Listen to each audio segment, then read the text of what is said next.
is episode 1 of the Front Porch, and welcome.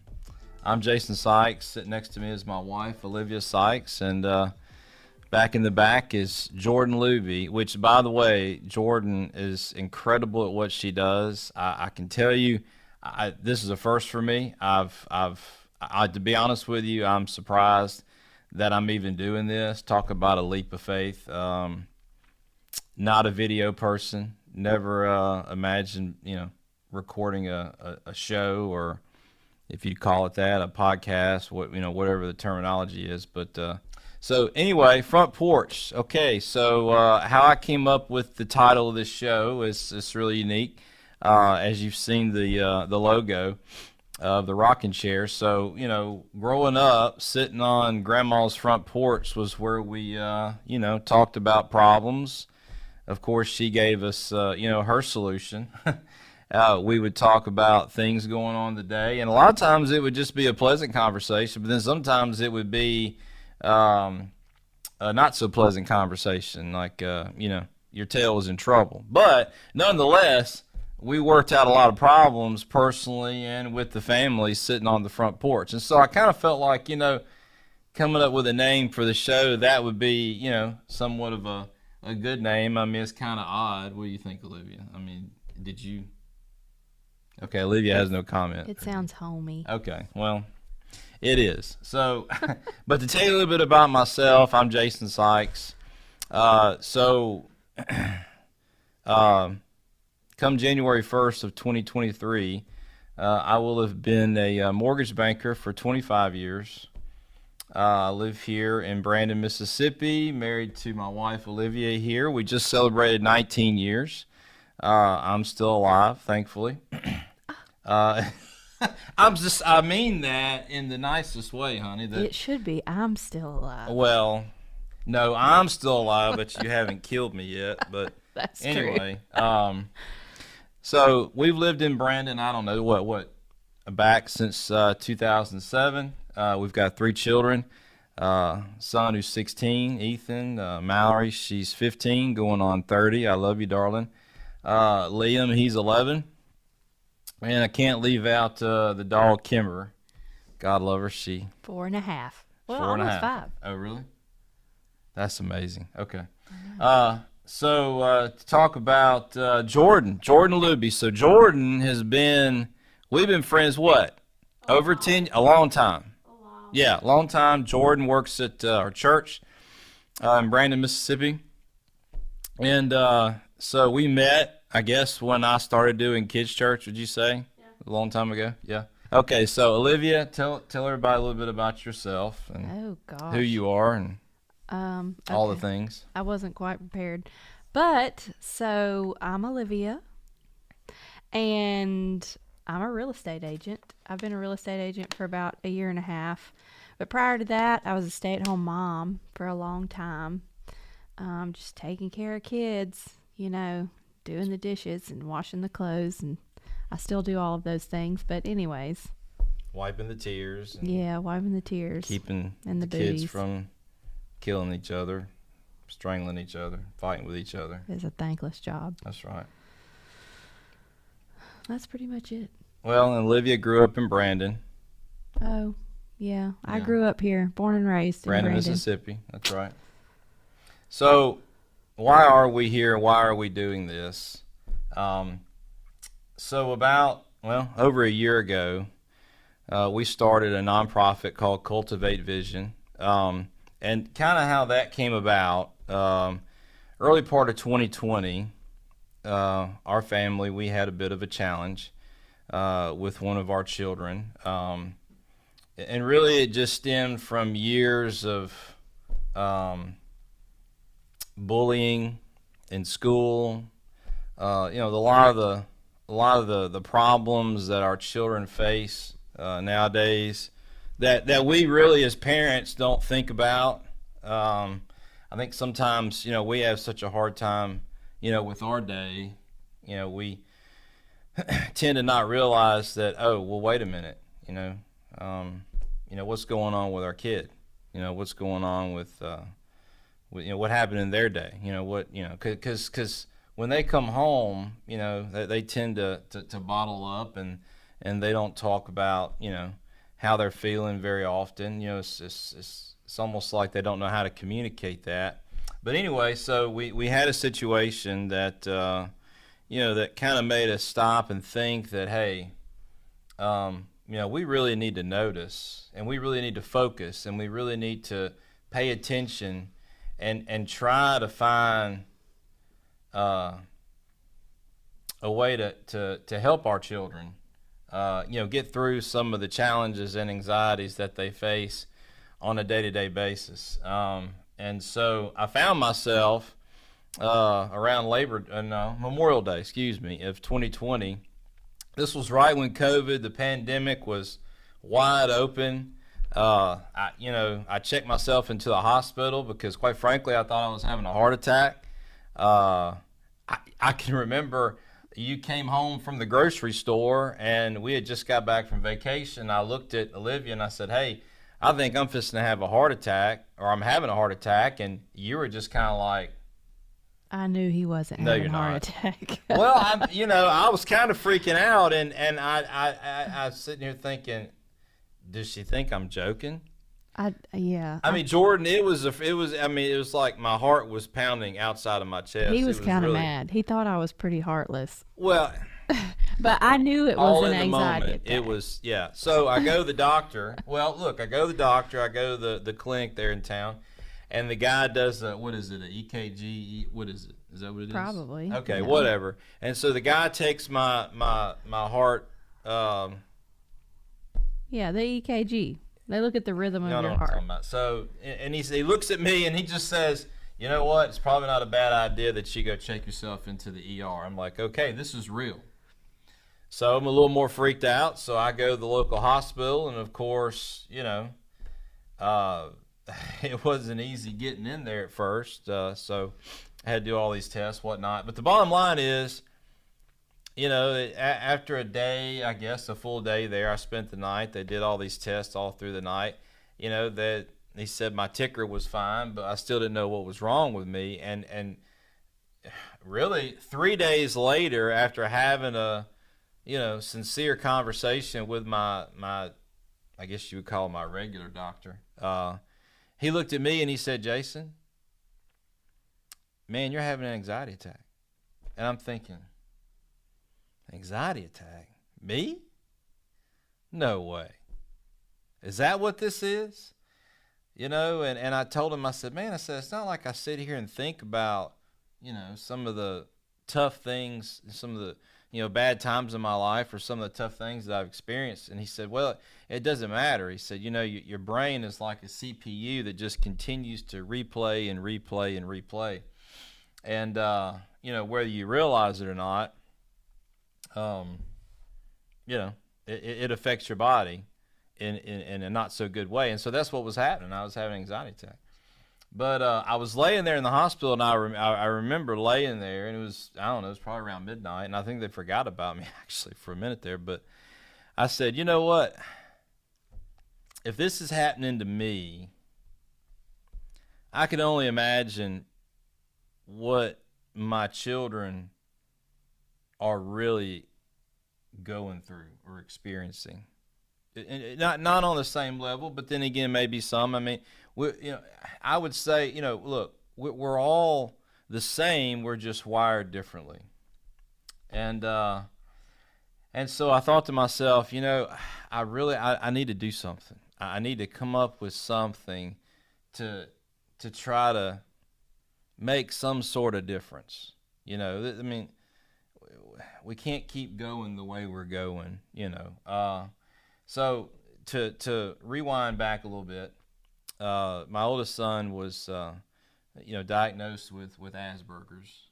Yeah. How long Well, ago was on that? the autism On the spectrum. autism spectrum. How long ago was that? So that was January of Was it 2018? 2019. 2019. Okay. Yeah. So, I started to do a lot of research, into autism and, the different, would you call it levels, I guess? Well, they yeah, have- it's a spectrum. So Okay. it's you're either low on the spectrum or high on the spectrum, or somewhere in between. I got you. Yeah, I mean, it's just, I call it levels, but there's an enormous amount of levels. But I started to do research and started to really think about, you know, what do children with autism, you know, what's their day to day, and kind of what's going through their mind, but you know, the bottom line is I wanted to come up with something, and really at the time I just didn't know exactly what it was, but I did have a vision. I had a vision um, of a place where uh, you know, we could bring our young people to number one, feel welcome, feel safe, a place where they're not, you know, gonna be bullied, where they can meet friends, where they can learn, you know, different skills, something that they might not learn, you know, at home or in their normal life, and then also learn, you know, leadership skills and other things to really amplify their strengths. Because I can tell you, look, every child has something to offer the world, I believe, and yeah, I tell you, I watch a lot of movies, and I heard in a movie a quote. One of the actors had said it in the movie. I believe it was one recently. I can't doesn't ring a bell, but basically she said, you know, vision is seeing what others do not. And I thought about that, and I said, you know,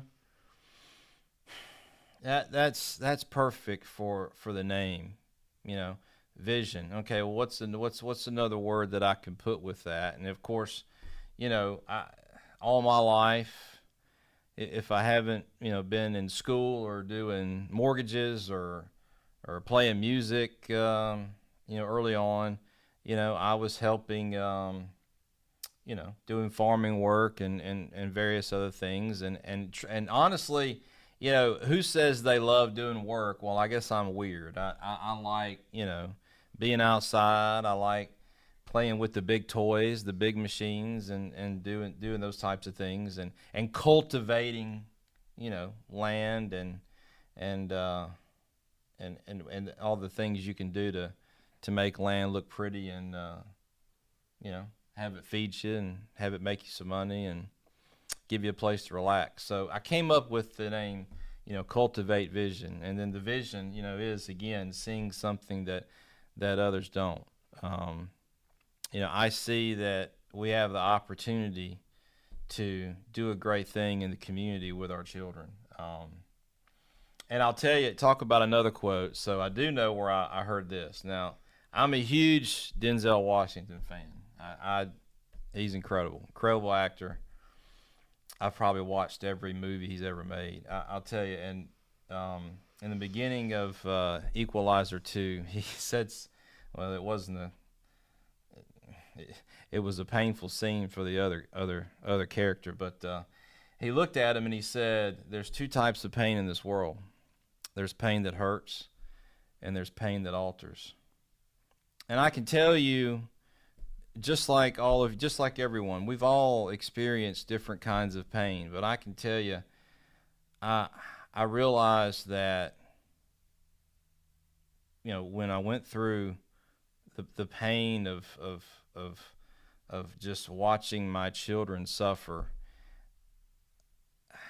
it did alter me. It altered my thoughts. It altered my life, and I'll tell you, I've devoted my life to making their lives better and trying to make our, you know, other children and their lives better, and what we as a group, as a body, can do, you know, do to help that. So, you know, I tell you, thinking about all the things that we can do together to grow this nonprofit and some of the, you know, programs that we want to implement, I took a moment and I kind of scaled back. And, you know, in business, even now, I say this to a lot of folks that I work with, you know, it's time to take a step back to the basics. And I was thinking about a lot of the things that I learned early on in business, a lot of things that my mentor taught me. And there was one thing that I want to mention. Steve Campbell, incredible man. He went on to be with the Lord a couple of years ago, but I met him when I was in University of Southern Miss, and it was actually Steve that got me in the financial services industry. But he used to always say to me, "We're only as good as the people we surround ourselves with." And it's those things that I learned from Steve and some of the other mentors in my life. And I thought to myself, what if I was exposed to that kind of leadership development, leadership training, on a smaller scale, say when I was 14? How many mistakes would I not have made? I mean, Jordan, think about it. We always say, if we knew then what we know now, oh my gosh, what would we be? What could we accomplish, right? I wanted to come up with something that would invoke change on a positive level, really with everyone at the end of the day. When I first started to put this program together, we were really focused on doing something solely for autistic kids.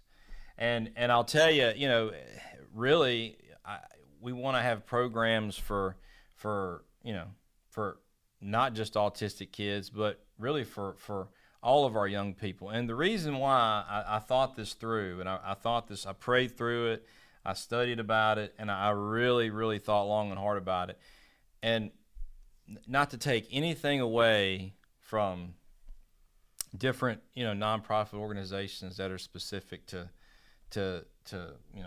one condition or autism or what have you, but kind of what I wanted to do was this.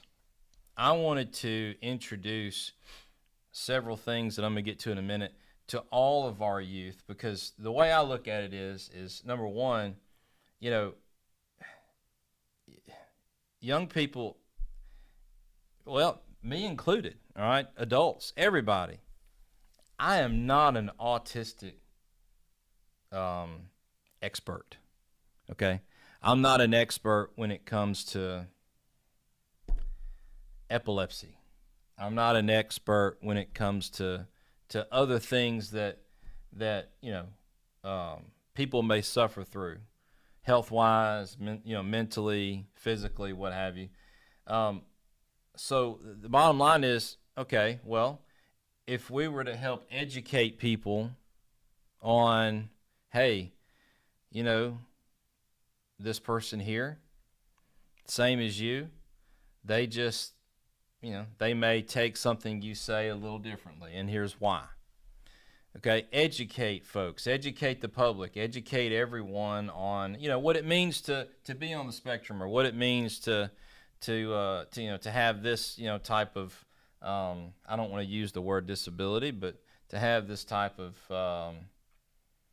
challenge, in their life. And so the bottom line is, I wanted to affect change in a positive manner, and provide a vehicle to equip our young people and adults, so that they could better understand the challenges that other people face and how they can encourage and get through those challenges. So I came up with 6 core foundational words that really our nonprofit is it's the foundation of our nonprofit.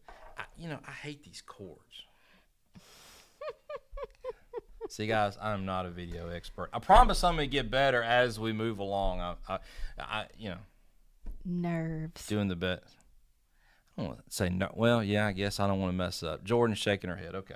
All right. So 6 foundational words. So I want to go through those and just touch on them briefly, real quick. So, the first word that comes to mind is heart. All right.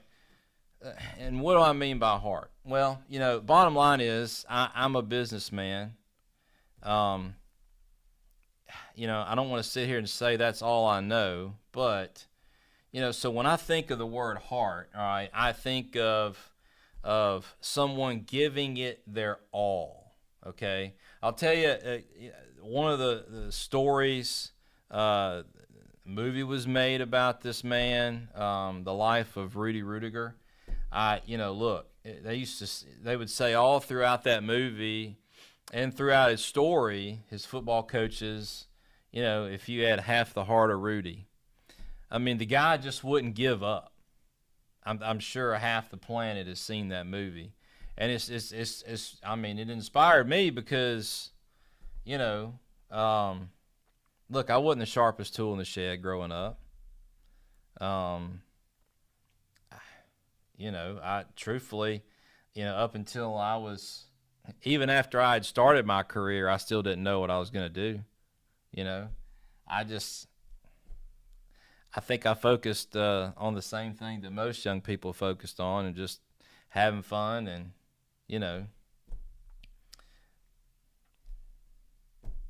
thinking about females and, all the other stuff. I had to say it. I mean, come on, when you're young and in school and all that and all the things, I mean, I'm just being real here, okay? Hey, the front porch, all right? I'm being real. Family friendly. That's right. That's all. That's the reason why. Okay, I'm gonna drop it. So heart. I really want to teach our young folks. Look, don't give up. All right. Look, here's the thing, and I've heard this said in movies and books and the conversations that I have with people, but it kind of cracks me up because I've heard it so much. But I've heard people say, all right, there's two things that I know in life. One, there is a God and I'm not him, right? Amen. Well, there's actually three. Well, four. There is a devil and I'm not him either, all right? And at the end of the day, the devil doesn't want you to succeed at anything. He wants you to fail. That's true. He wants you to fail, all right? He wants you to fail. He wants you to feel like a failure. Right? And this is one of the reasons why, okay, we think the way we think and we act the way we do. It's because, we don't have confidence in ourselves. We just want to give up. When it gets tough, we just want to just lay down. Well, I can't do it. Well, I'm not supposed to do it. It's tough. No. And that leads into the next word, encouragement.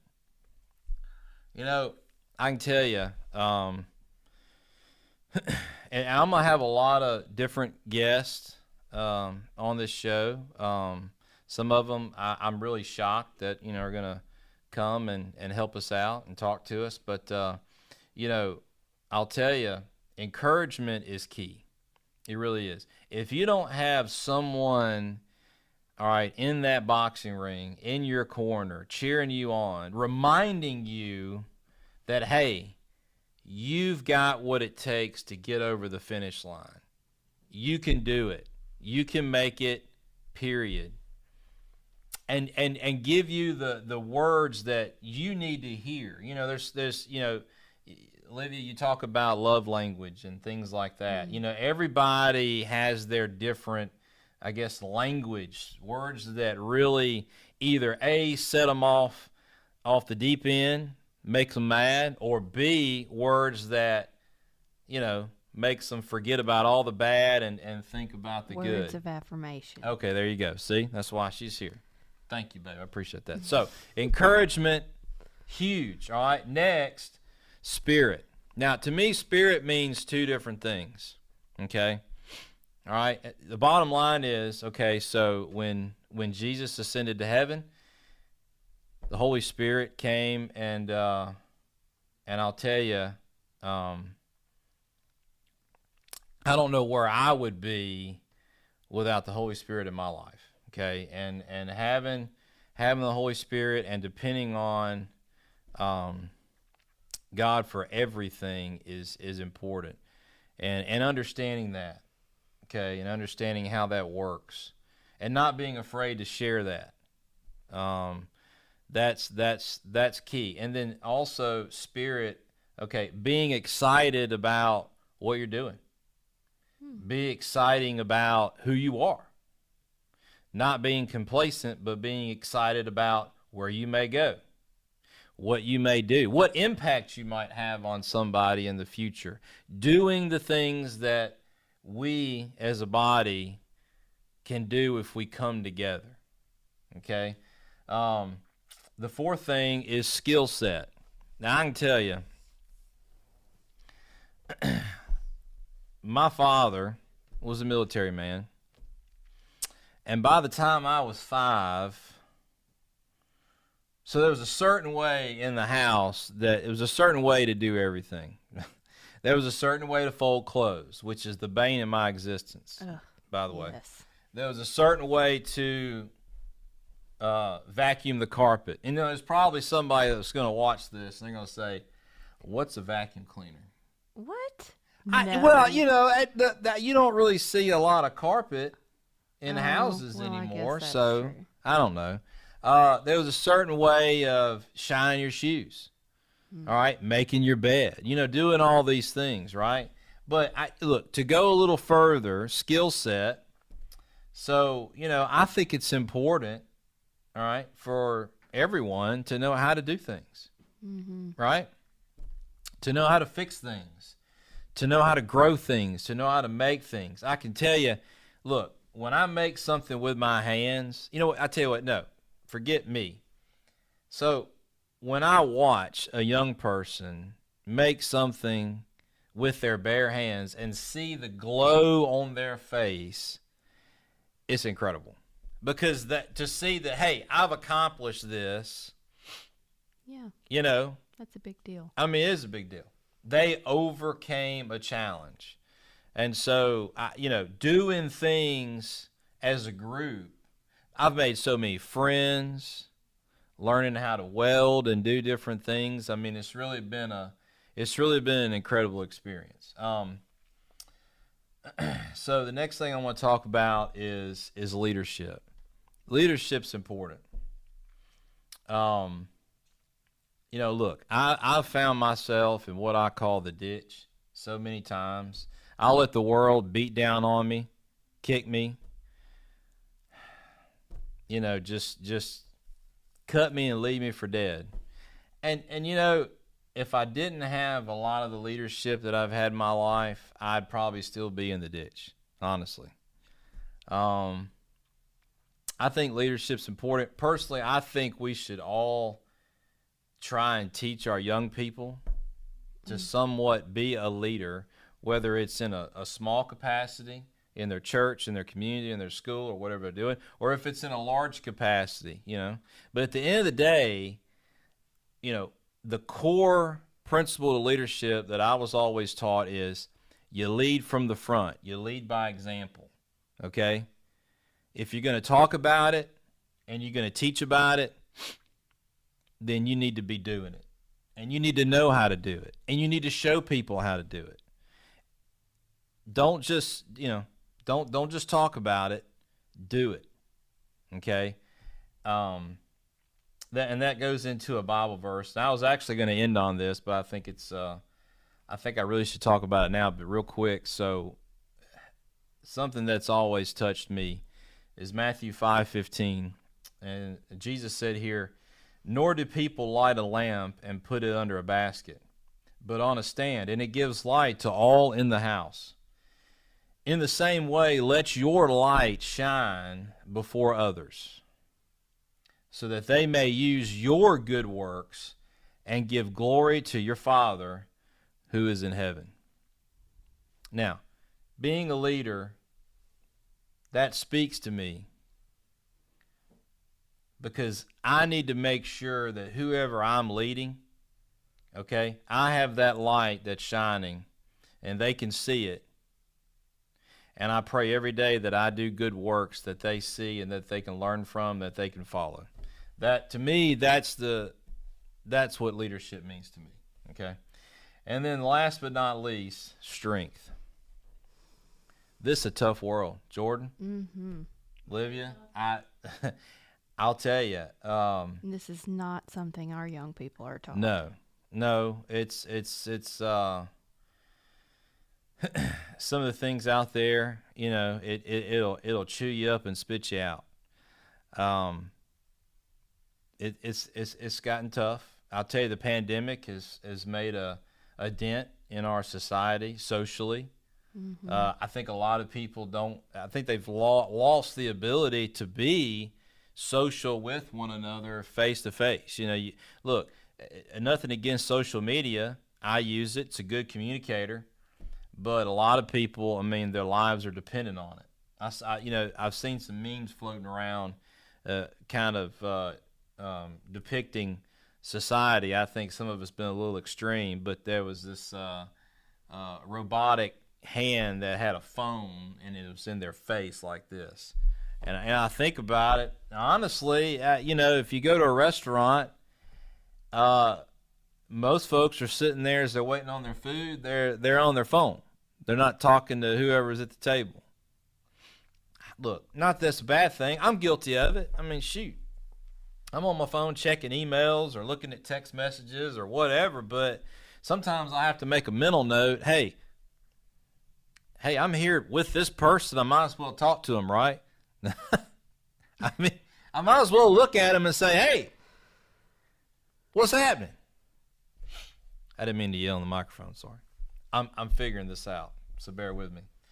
So anyway, look, this is everything that I've regurgitated is the backbone or the beginning of Cultivate Vision. And so where do we go from here is really what I want to talk about to wrap up our first show. It seems like I'm doing all the talking. Yeah, you are. Okay. So right now we're in the process. We've purchased some property off of Highway 80 in Brandon, Mississippi, just outside the city limits between Brandon and Pelahatchie. It's a little over 16 acres, and we're in the process of building one of 3 facilities. And this is a rendering of our first building. Actually, it's an 8,000 square foot. I call it a shop, but it's a place where we're going to have demonstrations. We're going to have blacksmithing demonstrations, different things, events for the kids to come out and kind of watch and observe and just kind of see what we're doing. And I'll tell you what. And I've got some young folks that I met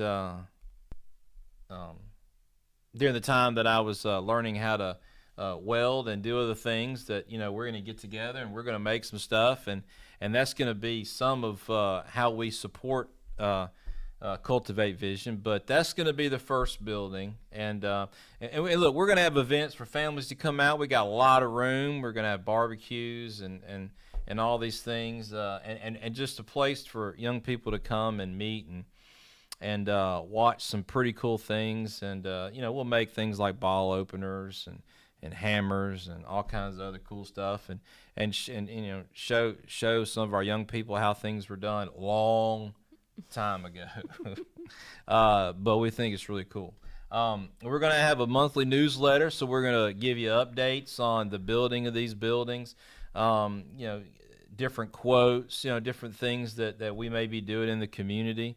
We've got plans to do things outside of where we're building, so we really want you to be a part of that. So please keep up with the show and website, which is going to be www.cultivatevision.org, and that's scheduled to release next week. So we'll definitely let you know when that comes out, so you can check out the website. And look, we would love for all of you to support us, to be a part of our organization, to come out. If you have young people, great. Bring them. If you know how to do things, if you're an auto body mechanic, a carpenter, if you're a welder, if you know how to cook. I didn't learn how to cook. Well, I cooked when I was younger, but I really, really didn't learn how to cook until later on. Babe, still don't know how to cook. You can cook some things. Did she really just say that? You can cook some things, but you don't really Okay, know we're going to table cook. that because I feel a challenge. Oh, my. Okay, I do love you, darling, I but love it's you okay. too. All right. Can you edit this? No. Okay, thanks. No, that's a good part. No. All right. Music, if you can play music, teach music, all the things, art, we're going to have a spot for all those things. So, so the first building's being built now. The second building, we're going to build a strip center that's going to have a store that's going to sell a lot of the things that our young people make. We're also going to have a cafe there that's going to serve breakfast and lunch. That's going to be pretty neat. But the main building is going to be building number 3, and that's a facility. It's going to be a fairly large facility. It's going to have an auditorium in the middle, and then we're going to have 3 rooms on the right, 3 rooms on the left, an auto body room, a metalworking room, a carpentry room, a culinary room, a music room, and an art room for young folks to try out these types of skills. And hey, if they find an interest, then we can see about scholarships. We're going to offer some scholarships every year to try to send some of our young people to the local community colleges and on. Hey, look, we're probably going to have some young people. They're going to be doctors and lawyers and those types of things, which, hey, come on. We still want you to be a part of what we're doing. And look, we're going to bring in some folks from out of town that's going to do seminars in the auditorium. We're going to have concerts. We're going to have leadership seminars, different things. And then, of course, we're going to have games. Okay, everybody likes shooting some pool. I remember as a kid, foosball. Gaga ball. Do what? Gaga ball. Gaga ball, I didn't start doing that until maybe like 2 years ago. The kids love it. They do love it, and I'll tell you what, it's great exercise. I do need some more of that. Especially if you're competitive. Gaga ball's good for the Okay, competitive. dodgeball too, for all you dodgeball fans. Okay, South Jackson Boys Club, we play a lot of dodgeball growing up. So we'll have all the things. It's going to be a great place, and we definitely want you to be a part of it, okay? So, and then also to donate, okay? Donations are huge. We would really appreciate any support that you can give. You can go to our website, again, cultivatevision.org. We also have a PayPal account, which is cultivatevisionms@gmail.com. You can donate that way.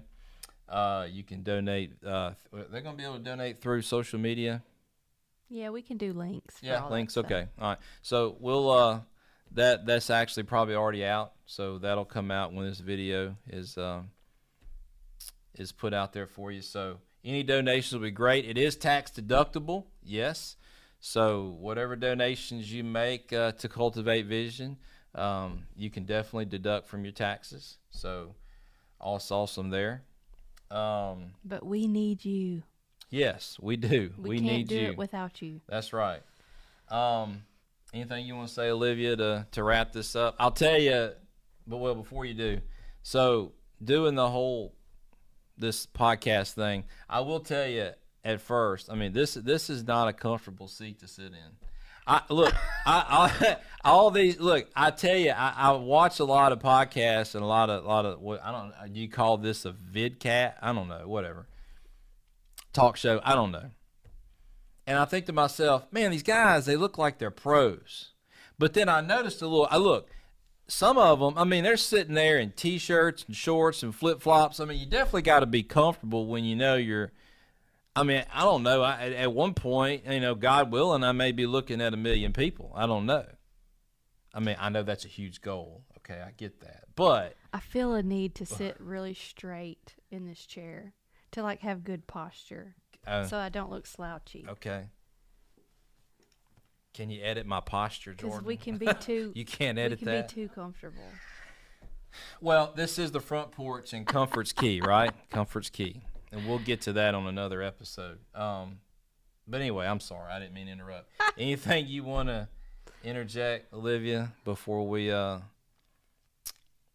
out of here? I don't really think you have said so much. I know. So I'm not sure there's anything else I can add. But I'm proud of you. Okay. Well, thank you. I'm very proud of you. This is all from Jason's vision. And, of course, as his wife, I support him wholeheartedly.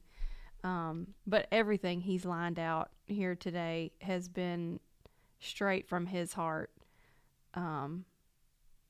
which is a really sweet thing to watch and to see it start to come to fruition. So I'm it's proud definitely of you, tough. It's been tough. It's been a tough year. 2020 has been a challenging year on many levels. You mean 2021, or you mean Well, 2020? I mean 2022. I mean getting this nonprofit started. Oh. It's just taking so Well, much you time. said 2020. Guys, we're in 2023. Okay. That is true. Let me just stop Time and say is the last marching. 3 years have been interesting. Okay, but Yeah. look, at the end of the day, I want to leave you guys with this mental note. If you take anything away from what I've said, I know it's been a lot. As we continue to make videos, I'm going to break it down and dissect it, and we'll have other guests here. So, please come back, please watch, because I can tell you it'll be a lot more. It'll be a lot more exciting. Yeah, a lot more comedic and a lot more information. But something I want to leave you with, and so true story. So over the last 3 years, I've had conversations with a lot of our young people, and in the beginning, I had conversations with autistic young people, and I started a journal, and I said, you know what, I want to sit down with as many as I can, just because I was learning. Okay, I felt like I needed to be investigative, I guess. And so I asked all these young people the same questions. And I'll tell you, I quit counting at 40. And what I'm about to say is very profound. I mean, it still blows my mind. But I get it, though. I get it. So I asked all these young people, the last question, I said, what is it that you want out of life? What is it that you want life to give you? Or what do you want to have? What's your goal? And they all started the answer differently, but they finished it 100 over 100. They all finished it the same. They all looked at me. They were either emotional, they were crying, or they just had a blank stare on their face. But every one of them said this: all I want is a friend. Mm. And I tell you what, gang, I did this probably 2 years ago. Started it 2.5. And all this time later, every time I think about that, or I'll grab that journal, because I'll be honest with you, there's been so many times I've sat here and I'd say to myself, I'm done. I can't do this. Who am I to think I can pull this off? I don't have what it takes. I don't have the strength. I don't have the money. It's just, I'm stupid. I've lost my mind. But something in my mind, something, and I know who it is, will tell me, go grab that journal. And I'll grab it, and I'll read it. And then I'll rejuvenated, whatever. Re-energize. There you go. Jordan, another edit.